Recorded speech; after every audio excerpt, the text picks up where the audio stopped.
DD news. तो आज की इस बड़ी सियासी खबर पे हम करेंगे चर्चा। इससे जुड़ा है आज का हमारा विशेष चुनावी तारीखों का ऐलान। बढ़ा सियासी घमासान, क्योंकि तारीखों का ऐलान होते ही सियासी घमासान बढ़ गया है बिहार में। और इस विषय पे बात करने के लिए मेहमानों का बहुत ही खास पैनल इस वक्त मेरे साथ मौजूद है। उनका परिचय आपसे कराते हैं। मनीष पांडे हैं, प्रवक्ता भारतीय जनता पार्टी के। इसके अलावा राहुल लाल जी हैं, जो कि कांग्रेस समर्थक राजनीतिक विश्लेषक हैं। इसके साथ ही साथ किशोर कुणाल हैं, प्रवक्ता जेडीयू के हैं। साथ ही साथ वरिष्ठ पत्रकार रामकृपाल सिंह जी हैं। आप सभी का बहुत बहुत स्वागत है। मनीष जी, शुरुआत आपसे ही, क्योंकि आज तारीखों के ऐलान के बाद खासतौर से कांग्रेस और आरजेडी आप पे हमला बोल रहे हैं कि साहब ऐलान होने से पहले पहले तक आप रेवड़ियां बांटते रहे हैं चुनावी वोट खरीदने को लेकर, वो आप पे आरोप लगा रहा है। मनीष जी, चलिए, उनको तो यह कहना चाहिए कि वो इसका समर्थन करते हैं कि नहीं करते हैं। रेवड़िया जिसको कह रहे हैं वो देखिए, यह बदला हुआ बिहार है, बदलता हुआ भारत। एक समय था जब चुनाव आता था तो सिर्फ शिलान्यास होते थे, केवल शिलान्यास होते थे। आज जो है यह जब बदला हुआ भारत है और बदला हुआ बिहार है, तो आप देखेंगे कि 5 वर्ष पूर्व जो हमने संकल्प लिए थे उन संकल्पों को पूरा भी कर रहे हैं और आगामी आने वाले समय के लिए जो संकल्प लेने हैं उसको भी ले रहे हैं।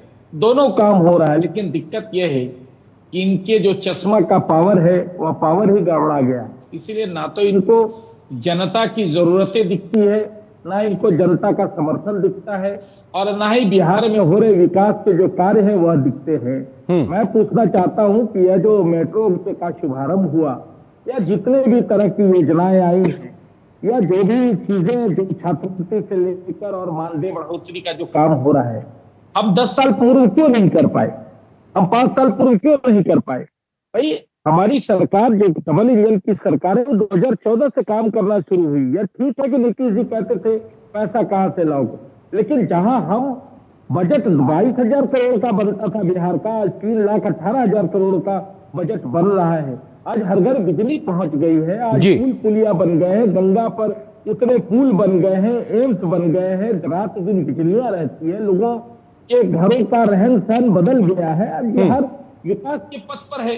तो जब आमदनी बढ़ी है राज्य सरकार की, तो राज्य सरकार आज सक्षम है और बिहार की जनता दोबारा आशीर्वाद देगी, तो हम इससे ठीक है राहुल जी, विकास की बयार पे बिहार जो है वो आगे कदम ताल कर रहा है, और आप राजनीतिक चश्मे से, मतलब कांग्रेस पार्टी आरजेडी विपक्ष राजनीतिक चश्मे से देख रहा है, इसलिए उसे बिहार का विकास दिखाई नहीं पड़ रहा। राहुल लाल जी, देखिए आर्यन जी, बिहार का विकास देखने के लिए किसी चश्मे की जरूरत नहीं। बिहार सरकार के खुद के आंकड़े बताते हैं कि करीबन जो है कि 96 लाख जो परिवार हैं बिहार के, उसकी आय 6,000 प्रति माह से कम। तो ये स्थिति खुद बिहार सरकार के आंकड़े बता रहे हैं। तो और आज सोच के देखिए, मैं तो कह रहा हूं कि जो हमारा चुनाव आयोग है, चुनाव आयोग का एक फैसला का बड़ा स्वागत, एक फैसले का मैं स्वागत करूंगा कि उन्होंने जो तिथियां रखी हैं वो तिथियां छठ पर्व के बाद की तिथि रखी है। और उसके कारण से जो बिहार के भारी संख्या में पलायन के कारण पूरे देश भर में जो बिहारी भाई बंधु रहते हैं वो सब उस समय मौजूद रहेंगे। इसलिए 6 नवंबर और 11 नवंबर को वो लोग जो बाहर रह रहे हैं बिहार के लोग, वो जाके वोट कर सकेंगे। ये एक स्वागत योग्य कदम है। लेकिन चुनाव आयोग से एक सवाल भी होगा कि चुनाव आयोग ने कल भी प्रेस कॉन्फ्रेंस किया था, आज भी प्रेस कॉन्फ्रेंस उन्होंने करके आज चुनाव की तिथियों की घोषणा की जी। किसका दबाव था उनके ऊपर कि भाई पहले दिन भर जो कार्यक्रम चलता रहा महिलाओं के खाते में 10-10 हजार पहुंचाने का, 21 लाख महिलाओं के खाते में 10-10 हजार पहुंचाए गए, मेट्रो ट्रेन का उद्घाटन कर लिया गया। तो ऐसा लगता है आर्यन जी की चुनाव आयोग पूछ रहा हो कि कुछ और तो बीजेपी को नहीं करना, कुछ और तो जनता दल यूनाइटेड को नहीं करना, किसी और के खाते में तो पैसे नहीं भेजने हैं, आपको भेजने तो बताइए, फिर तिथि की घोषणा कल कर देंगे।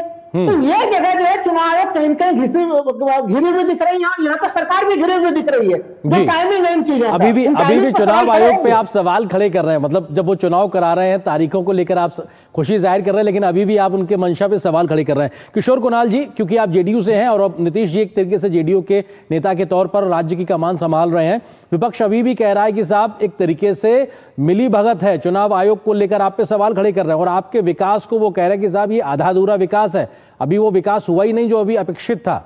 किशोर जी, देखिए आनंद जी नमस्कार। ये वही विपक्ष हैं जो टीएन सेशन को चुनाव लड़ाते हैं लालकृष्ण आडवाणी जी के खिलाफ। तो कांग्रेस के लोग और कांग्रेस के समर्थक इतने अपने आप में खोए हुए हैं, घुले हुए हैं कि नहीं ये समझ में नहीं आता है कि ये क्या बोलने जा रहे हैं, क्या करने जा रहे हैं। अगर यही घोषणा कल होता तो कल भी इनकी यही शिकायत होती जो शिकायत ये आज कर रहे हैं, परसों होता तो भी यही शिकायत ये करते जो आज कर रहे हैं। तो बिल्कुल ये नकारात्मकता के शिकार हैं। इन्हें सिर्फ और सिर्फ नकारात्मकता के साथ कमी निकालनी है और ये चुनाव आयोग को घेरे में लेना तो इनका पुराना फैशन है। इन्हीं के अलायंस पार्टनर के लालू प्रसाद यादव जी एक जमाने में बोला करते थे कि सेशनवा को जेल भेज देंगे, सेशनवा को घेर लेंगे, सेशनवा चुनाव करा रहा है या महाकुंभ करा रहा है।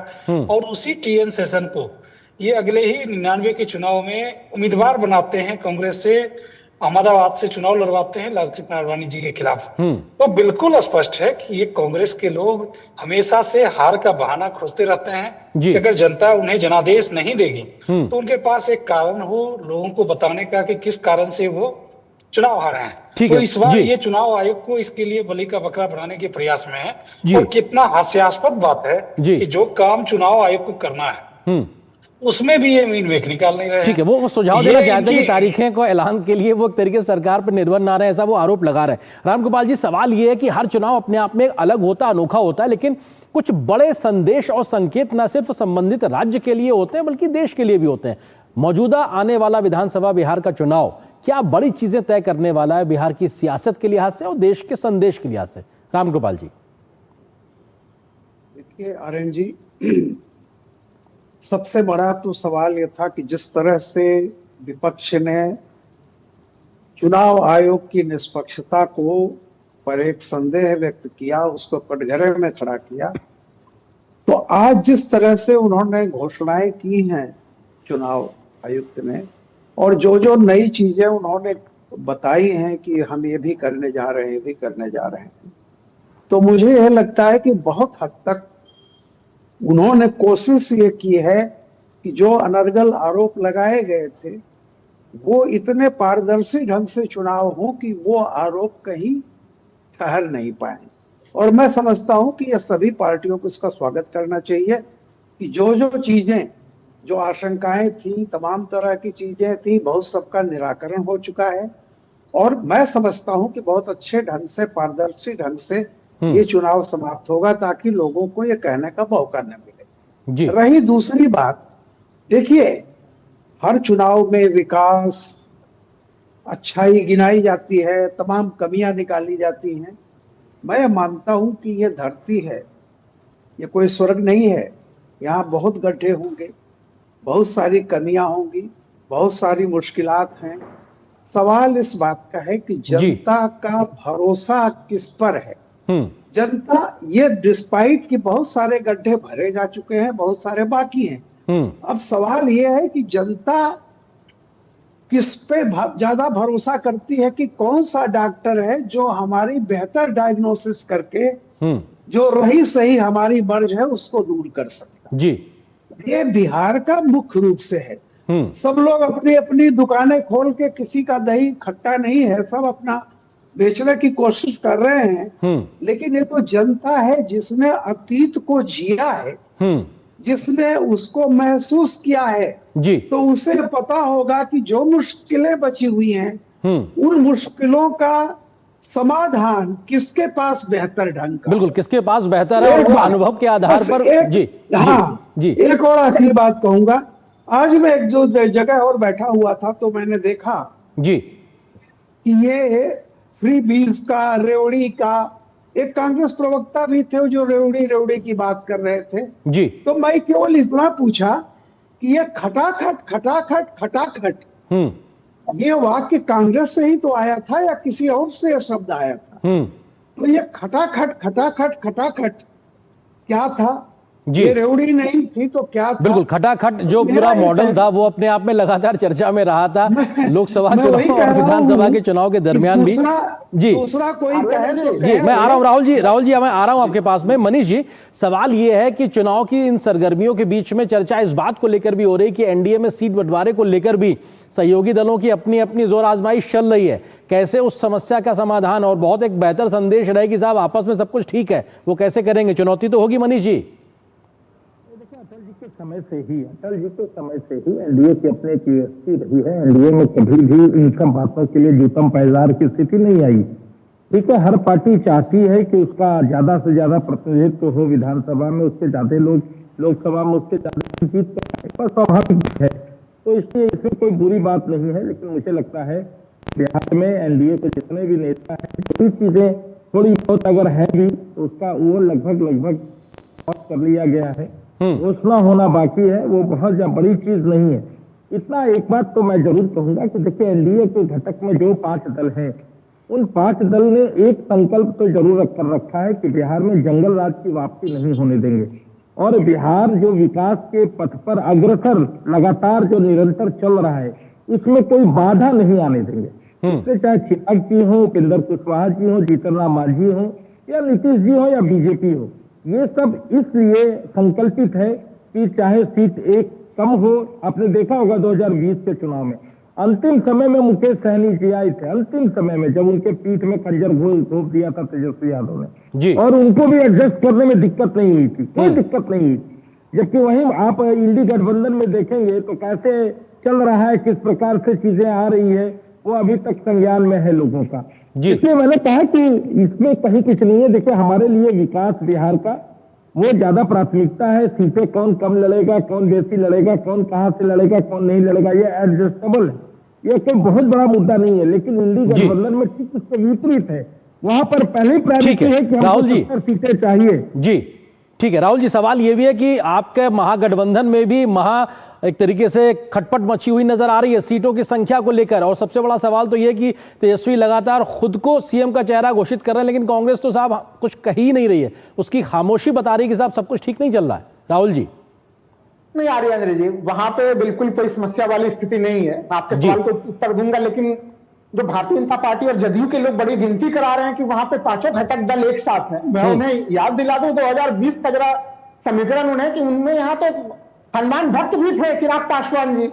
चिराग पासवान जी के कारण ही तमाम जगह पे उन्होंने वैसे जगह प्रत्याशी खड़े किए, भारतीय जनता पार्टी के समक्ष प्रत्याशी खड़े नहीं किए थे।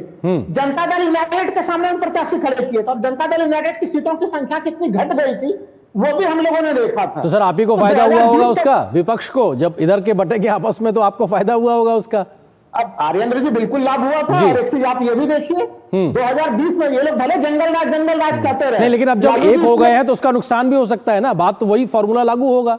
आर्यन जी बिल्कुल नहीं होगा। मैं खाली हमें दो लाइन हमें बोलने की अनुमति दीजिए आप। प्रथम जल्दी से कि 2020 में लालू यादव जी जेल में थे, तेजस्वी ने अकेले ढंग से चुनाव लड़ा और सिंगल लार्जेस्ट पार्टी जो है कि वो बिहार के बंद को उभर के आ गए थे 2020 में। अब देखिए इस चुनाव को अभी भी ये लोग लड़ना चाह रहे हैं कि लालू जी के 1990 से लेके 2005 वाले, अरे वो 15 साल बनाम आप 20 साल जो लड़ाई करना चाह रहे हैं वो नहीं होने वाला बिहार में। बिहार में जनता पूछ रही है कि 20 साल बनाम 17 महीने जो तेजस्वी यादव जिसमें मुख्यमंत्री रहे, उस 17 महीने में उन्होंने किस प्रकार से जबरदस्त रोजगार प्रदान किया जी, और उस कारण से तेजस्वी यादव की अपनी बड़ी जबरदस्त। ठीक है किशोर जी, सवाल ये है कि 15 साल बनाम 20 साल नहीं, वो कह रहे हैं साहब 20 साल बनाम 17 महीने में ही वो लोग बेहतर स्थिति में अपने आप को आगे जिता ले जाएंगे। किशोर जी देखिए, ये वही कांग्रेस के प्रवक्ता हैं जिसके 70 सीट से लड़ने के बाद 19 सीट आया है। तो देखिए इनका स्ट्राइक रेट कितना गिरा है, 15 का चुनाव उठा लीजिए और फिर 20 का चुनाव उठा लीजिए। अभी ये हिम्मत नहीं कर पाएंगे ये कहने का तेजस्वी यादव जी इनके मुख्यमंत्री कैंडिडेट हैं, तो इनका क्या सामंजस्य है और जनता के बीच इनकी क्या विश्वसनीयता है, ये जग जाहिर है। इसे बताने की बार बार बताने की जरूरत नहीं है। बाकी जनता दल यूनाइटेड और एनडीए ये चुनाव सिर्फ 2025 का चुनाव नहीं लड़ रही है। हम लोग अगले 20 साल के बिहार का चुनाव लड़ रहे हैं। हम लोग बिहार के लोगों को यह बता रहे हैं कि हमने जो 1,21,00,000 महिलाओं को सीट फंड के तौर पे 10,000 रुपया दिया है जी, उस पैसे का इस्तेमाल अपने जीवन को बेहतर बनाने के लिए कर सकेगी, नए रोजगार को खड़ा करने में कर सकेंगी। जो हमने डेडलाइन रखा है कि हर बिहारी 3.5 घंटे में बिहार के किसी कोने से पटना पहुंच सके, उस सपने को पूरा करने के लिए चुनाव लड़ रहे हैं। चुनाव लड़ रहे हैं कि 1 करोड़ लोगों को रोजगार और स्वरोजगार उपलब्ध करा सकें, उसके लिए चुनाव लड़ रहे हैं। और ये चुनाव कोई नंबर के लिए चुनाव नहीं है, बेहतर बिहार के लिए चुनाव लड़ रहे हैं। ठीक है, बेहतर बिहार के लिए चुनाव जी। राहुल जी आ रहा हूँ आपके पास, राहुल जी आ रहा हूँ जी, जल्दी से किशोर जी। हाँ, जहां कांग्रेस और विपक्ष के लोग सरकार बनाने के लिए चुनाव लड़ रहे हैं, वहीं हम लोग एक बेहतर बिहार देने के लिए चुनाव लड़ रहे हैं। ठीक है राहुल जी, जल्दी से अपनी बात पॉइंट रखिए राहुल जी। हाँ, इस बात को समझ रही है। उन्होंने कहा कि कांग्रेस 70 सीटों पर लड़ी थी और कांग्रेस का परिणाम ठीक है 2020 में सही नहीं आया था, लेकिन मैं डंके के चोट पर कह रहा हूं कांग्रेस की सीटें 2025 विधानसभा चुनाव में जनता दल यूनाइटेड से ज्यादा आने वाले हैं। नोट करके ठीक है, रखिए, चलिए नोट करके रख लें। 14 ठीक है, हम भी नोट करके रखते हैं और बाकी तमाम लोग भी रखेंगे। रामगोपाल जी, सवाल ये है, रामगोपाल जी सवाल ये है कि क्या बिहार का मौजूदा विधानसभा चुनाव किन बड़े मुद्दों के इर्द गिर्द लड़ा जाएगा? क्या वो बड़े निर्णायक फैक्टर होंगे जिसके आधार पे इस बार जनता, बिहार की जनता सत्ता की चाबी सौंपने वाली है? देखिए आर्यन जी, 2014 से मैं एक चीज को देख रहा हूं कि समाज में हर तरह के मुद्दे होते हैं। बेरोजगारी भी है, गरीबी भी है, जातिवाद भी है, फलाना भी है, ढिकाना भी। लेकिन अगर आप एक पैटर्न देखेंगे तो जनता जब भी इन कोई अपना जो मत देती है वो क्षेत्रीयता, जिसको कहते हैं कि क्षेत्रीयता, जातीयता, धार्मिकता, इन सबसे ऊपर उठ करके मत देती है। आप उत्तर प्रदेश और बिहार का भी देख लीजिए। दूसरी चीज एक है कि हम लोग कई बार सोचते हैं कि स्टेट का चुनाव सिर्फ स्टेट के लोकल मुद्दों पर होता है, ऐसा नहीं है। बहुत सारी आज की तारीख में आप देखेंगे, एक मान लीजिए सामान्य गरीब का घर है, वो महिला जब सुबह उठती है तो पहले वो जाती है, जिसको मैं कहता हूं इज्जत घर से लेकर रसोई घर। जी, इज्जत घर पे जाती है तो कौन याद आता है? उसमें स्टेट के से पहले केंद्र याद आता है। फिर उसके बाद जब वो सिलेंडर के पास जाती है, रसोई घर में जाती है, तो उसको हर समय केंद्र दिखाई पड़ता है। जी, तो आज एक आम नागरिक के जीवन में केंद्र नंबर 1 का रोल प्ले कर रही है, नंबर 2 का रोल स्टेट पावर प्ले कर रही है। उसके जीवन में जो बदलाव हो रहे हैं, चाहे सिलेंडर हो, चाहे फ्री का राशन हो, चाहे मकान हो, इज्जत घर से रसोई घर, और उसमें रसोई घर में राशन, ये तीनों चीजों में केंद्र सामने खड़ा नजर आता है। तो जो केंद्र की भूमिका रही है वो भी राज्य सरकारों में, स्टेट में एक बहुत बड़ा रोल प्ले करती है। जी रामगोपाल जी, बहुत संक्षेप में, थोड़ा समय सीमित है। 20 साल की एंटी इनकम्बेंसी को लेकर बहुत चर्चा हो रही, उस पर आपका छोटा सा कमेंट। देखिए, एंटी इनकम्बेंसी एक किन्हीं कारणों से आई थी, जब वो कारण अब नहीं है तो एंटी इनकम्बेंसी की जगह आप लगातार देखिए प्रो इनकम्बेंसी। अब आप कल्पना कीजिए, गुजरात में कितने सालों से लगातार सरकारें जीत रही हैं। उत्तर प्रदेश में 2 बार रिपीट हुई। 20 साल से नीतीश कुमार जी करीब करीब वहां मुख्यमंत्री हैं। ठीक है, तो मतलब एक तरीके से नए व्याकरण भी गढ़े जा रहे हैं देश की जनता के द्वारा, राजनीतिक उस लिहाज से भी। बहुत बहुत शुक्रिया आप चारों मेहमानों का हमारे साथ जुड़ने के लिए। फिलहाल वक्त इतनी अनुमति दे रहा है, हमारे साथ इस मुद्दे पे विस्तार से बात करने के लिए शुक्रिया आपका। और यहाँ पर एक छोटे से ब्रेक के लिए